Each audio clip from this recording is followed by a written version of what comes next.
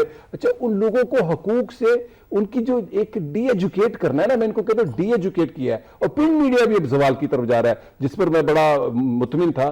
اس کے بھی اگر آپ معیار دیکھیں پرنٹ میڈیا میں چھپنے والے کالم، ایک صاحب آتے ہیں بڑے بڑے ڈرامے لکھتے ہیں، وہ لکھتے ہیں ہم وہاں امریکہ پہنچے تو بھابھی نے آلو گوشت بڑا اچھا بنایا. ابھی تو امریکی کس کو ملا ہے، کس کانفرنس میں گیا ہے؟ جتنے ہمارے کالم نگارے آدھے سفرنامے کرتے ہیں، وہ جی میں کویت پہنچ گیا ہوں، اب میں بحرین پہنچ گیا ہوں. اور تم کرتے کیا ہو؟